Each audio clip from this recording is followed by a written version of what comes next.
Namaskar. Dear students, today we will discuss the play Pygmalion by George Bernard Shaw. It is one of the most successful plays written by George Bernard Shaw even during his lifetime. This play was composed in 1912 and it was first staged in Vienna in 1913. Later, it was staged in different parts of Europe. Pygmalion was also adapted into a British movie in 1938 titled as Pygmalion, for which George Bernard Shaw himself wrote the adapted screenplay along with many other writers. It was later adapted into a musical form in Broadway. A musical is a Western way of Giti Natya in which the characters can recite the lines as if they are reading poetry, they can dance and they can sing. Now, this Pygmalion play was also adapted into a musical form titled My Fair Lady, and it was staged in Broadway, that is, plays very famous for theatrical productions in New York City in the United States. In 1956, this musical was so famous that the musical was also adapted into a Hollywood movie in 1964 titled My Fair Lady, starring Audrey Hepburn and Rex Harrison, which also went on to win many Academy Awards or Oscar Awards. This has been adapted into a Marathi play also titled Tea Full Rani, written by P.L. Deshpande. It has been adapted into a Hindi movie titled Manpasand in 1980, starring Devanand and Tina Muni. It has also been translated into Gujarati. Santu Rangili is the Gujarati version of the play, which is a movie starring Urmila Bhatt and Aruna Irani.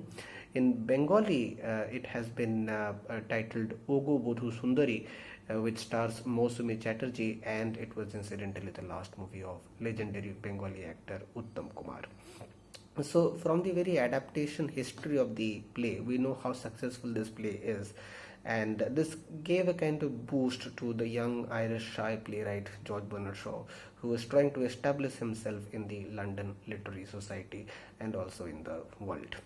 Now, before we go to the play, let us discuss who this guy George Bernard Shaw was. But even before that, let us discuss why do we need to know about the artist when we're talking about his work of art. Why do we need to discuss George Bernard Shaw instead of concentrating our attention only on his play, that is, let's say Pygmalion, or any other play that he has written? Now, in case you think that the life of the author provides us some kind of a clue in order to decipher the meaning of the text, then of course you are following the older model of teaching, the biographical literary model of teaching, which we are still following to a great extent. However, in case you think that a work of art should exist on its own without bearing upon the life of the author, then you are thinking in lines of the French philosopher Roland Barthes, whose famous essay The Death of the Author tells us that when we try to find the meaning of a text by searching the clues in the life of the author, then we are contextualizing the text and therefore limiting the text. We are not letting the text set its own meaning in different times, right?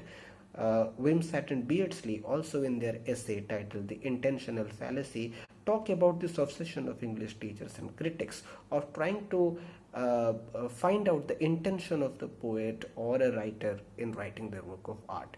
A sentence might begin, okay, the author intends to say this. Now, let us ask this question. Do we need biographical information of the author at all to make sense of the text? Let me give you one example. The play Rhinoceros by Eugene Ionesco is a play in which people turn into rhinoceroses, these wild beasts, right? And it is a strange thing.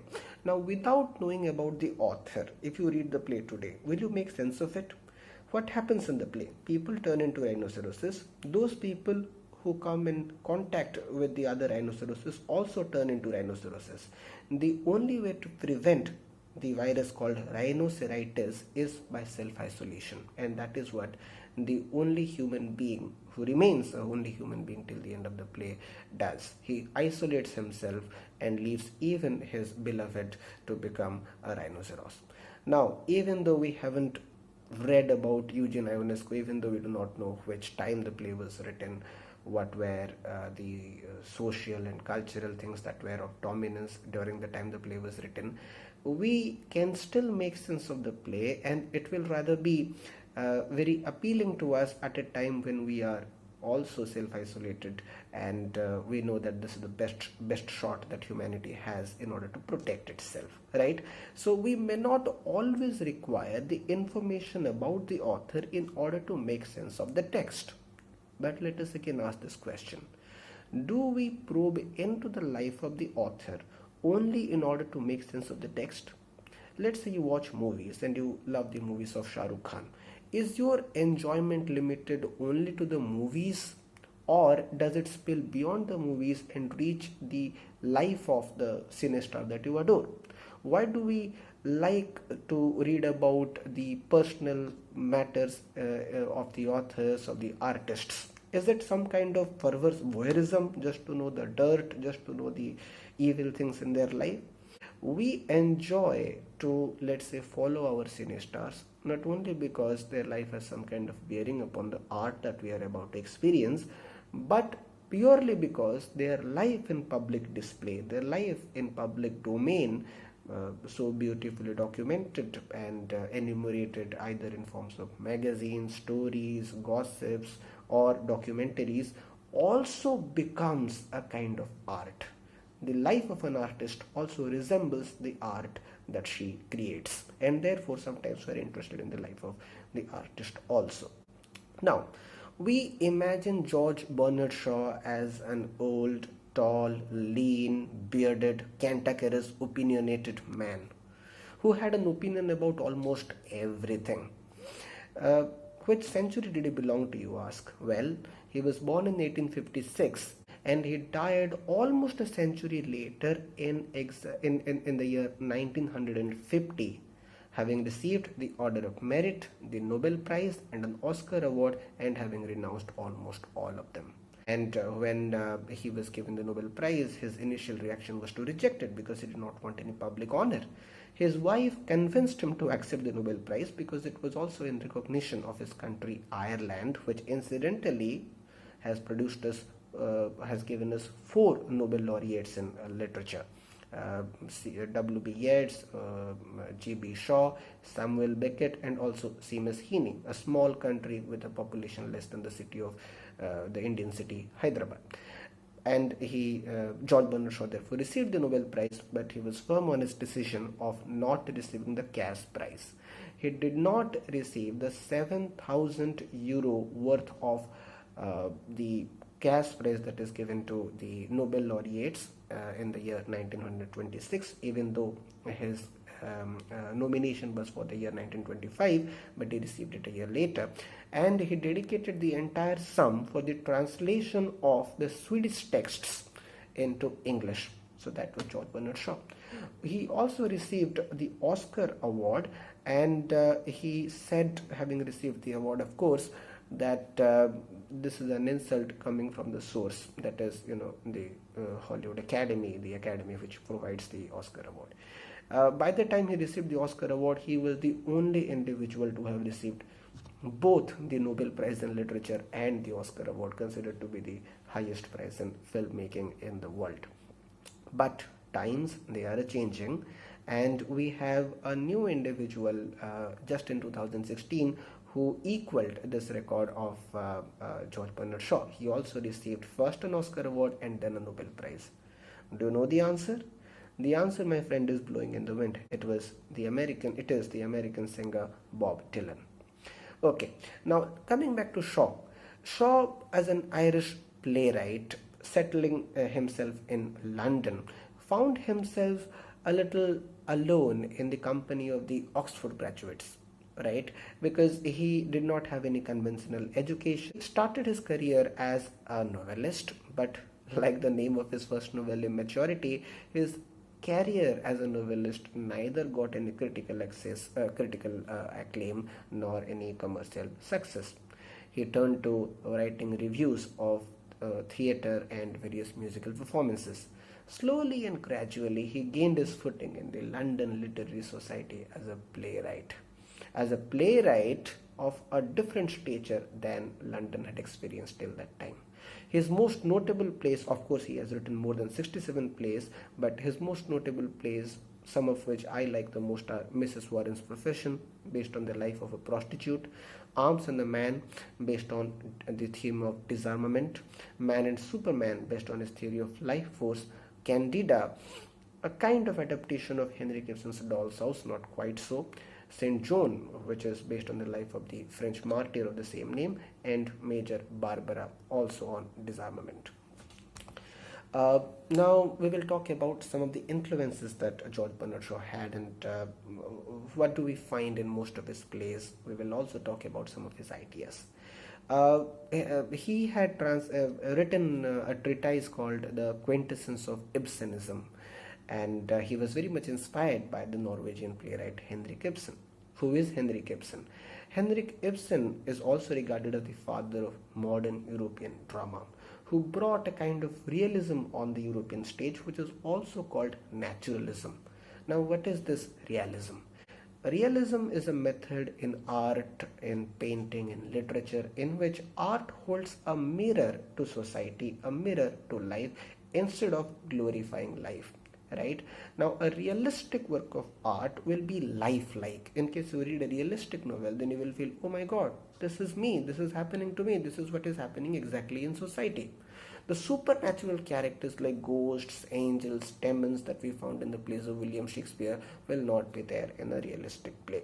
The dialogues will be prosaic, that means they will be imitating our common parlance, the way we actually speak. They will not be poetic, they will not be written in a particular rhythm, following a particular meter. The actions of the play will also be related to what happens actually in society. They will not be extraordinary events. They will not describe the life necessarily of the emperors, the dukes, and the lords. They will describe the life of the common human beings like you and me. Naturalism on the stage was an essay by Henrik Ibsen's friend Émile Zola, who himself was a famed French novelist. And in that essay itself, he describes the requirement of the European stage to show real human beings on the stage, people with blood and flesh. And by that he meant believable human characters. Henrik Ibsen did that in most of his plays. His famous plays like A Doll's House, Ghosts, Rosmersholm, and many other plays talk about social evils, social taboos that he faced, that he saw existing in society, and he wrote a commentary on that in form of a dialogue, in form of a discussion by prominent characters. Naturalism believes that the problems in human life and the characters themselves, the human beings themselves, are not isolated entities. These are the product of the natural, environmental, social, cultural, political upbringing. Therefore, a problem cannot be eradicated in isolation. In order to eradicate a problem, let's say the problem of the patriarchal society, which dominates the house of which dominates the life of women in marriage, which is an issue dealt with this play, A Doll's House, then we need to understand the origin of this problem. How did this problem originate? And there is a discussion on that. Exactly, that is what happens in most of the plays of Henrik Ibsen. George Bernard Shaw liked that, and he took to the stage with a realistic zeal. Now, not that all the characters of George Bernard Shaw are exactly individual human characters with their personal idiosyncrasies or such. His characters mostly stand for an idea. There is a thesis in his play and an antithesis, and then at the end of the play, we come to a synthesis in most of the plays of George Bernard Shaw. And because there's a lot of discussion in his plays than action, his plays are also called discursive plays or discussion plays. And because there are a lot of ideas that George Bernard Shaw propagates in his play, these plays are called the theatre of ideas. George Bernard Shaw believed in the didactic nature of theatre, perhaps like Bertolt Brecht. He believed that theatre has a purpose to educate people. The villain in George Bernard Shaw's plays is none of the characters in the play itself, but the audience, the smug spectators, especially the spectator that watched most of his controversial plays. J.B. Shaw was also influenced by Friedrich Nietzsche and his theory of Übermensch. Friedrich Nietzsche believed that humans are not the pinnacle of the planetary creatures, flora and fauna, but human beings are just a stage, and they are evolving rapidly, and one day they will become Ubermensch, which in English translates as Superman. George Bernard Shaw experimented with this idea, and he wrote many plays in which he showed this idea of creative evolution, which is also known as life force. What is this life force? We human beings assume that we decide who we get married to, we decide how we lead our life. But Bernard Shaw believed that there was a kind of planetary ecosystem, something called life force, which determines which species will live on the planet, and based on its likelihood, based on its trials and errors, human beings and many other species, they continue to mate in order to give birth to a better progeny to keep the flow of life continuing on the planet Earth. These ideas are discussed elaborately in the famous play Man and Superman, and also his long play Back to Methuselah. George Bernard Shaw also believed in Fabian socialism, which is named after the Roman Emperor Fabius, who was called a delayer. This Fabian socialism believed in the cause of a democratic socialism, not brought by means of a violent revolution, but through a gradual evolution of the existing society, existing social structure. The believers in Fabian socialism, they thought that they could permeate into the system of politics, of literature, and slowly and gradually bring welfare measures which will provide rights to the poor, will eradicate poverty, so on and so forth. However, you might find also some contradiction in some of the opinions of George Bernard Shaw. He ended up supporting Joseph Stalin, Adolf Hitler, and the fascist leader Benito Mussolini. And of course, he believed that these people, these great dictators, could bring in a kind of reform in the world at that time, because the world needed a direction. That is what George Bernard Shaw thought. But then that again reminds you how erroneous he was in his judgment. Despite that, he never apologized for that, but he made his point clear. George Bernard Shaw, having written more than 67 plays and a voluminous work of prose, considered himself the next best thing to Shakespeare, and I think it would be Shakespeare who would have provided him the best quotation. What a piece of work is man, how noble in reason, how infinite in faculty, yet how susceptible to erroneous estimation. And George Bernard Shaw famously said that the Greeks have Aristotle, the Italians have Leonardo da Vinci, the English have William Shakespeare, and Ireland has my astounding self. So let us read a play by somebody who considered himself next to Shakespeare and even challenged Shakespeare. Okay, so what happens in the play Pygmalion? In order to recount the story of Pygmalion, let us go to London in, let's say, 1910. And it's a posh locality in London, and all the who's who of European aristocracy, the ambassadors, the queen, the lords and ladies, the dukes and duchesses, are all assembled in a huge garden party. In that garden party, there is somebody who was not invited. She was a common flower girl. She was selling flowers 6 months before in Covent Garden in front of a church, and today she is in that party.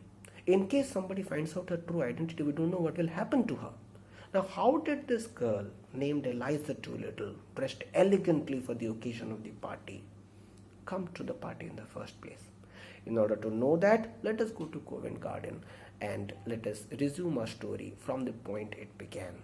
That is, when she was selling flowers. When Eliza Doolittle was just a common flower girl, one day she saw that somebody was noting down what she was speaking.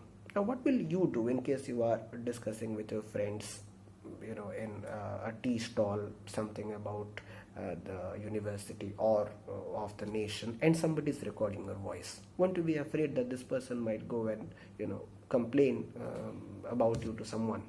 Eliza was afraid. He went to that person and confronted him. Hey, why are you noting down what I'm saying?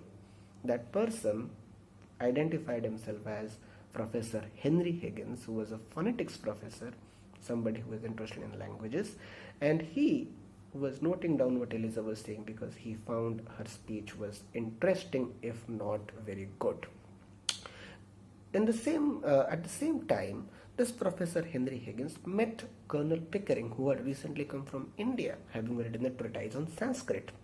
Colonel Pickering and Henry Higgins share an interest in language, in the science of language. In conversation, Henry Higgins tells Colonel Pickering that in case he wanted, he could have taught that common flower girl the proper etiquettes, mannerisms, and way of pronouncing proper English. He could pass her off as a duchess. He could pass what he called a gutter snipe as a duchess in 6 months' training. That was the eye-opener for Eliza Doolittle. The next day, Eliza Doolittle comes to the house of Henry Higgins in order to demand tuition. That, hey, I will give you this much money. You fulfill the promise that you made yesterday. You teach me English for 6 months. I want to learn proper English so that I can open a florist shop or I can improve my position in life. Now, Henry Higgins was intrigued, but he was a rich aristocratic person. Why does he need to teach a gutter snipe like her? At that time, Colonel Pickering made an offer that he could not refuse. Pickering said that in case Higgins could teach that girl the correct way of speaking in English, even though the girl was an English girl and she was speaking the English which Henry Higgins considered an insult to the language used by John Milton, William Shakespeare, and the language in which Holy Bible was translated. In case Henry Higgins could teach her the sophisticated Queen's English that was accepted in that point of time, then Pickering will take care of all the expenses of Eliza's stay at his house. Now, how do you feel? It was like a 6 months spoken English coaching program. There are so many coaching programs mushroomed in different parts of the city. And Eliza Doolittle was a good tempting offer for somebody who liked to show off his knowledge as a linguistics professor.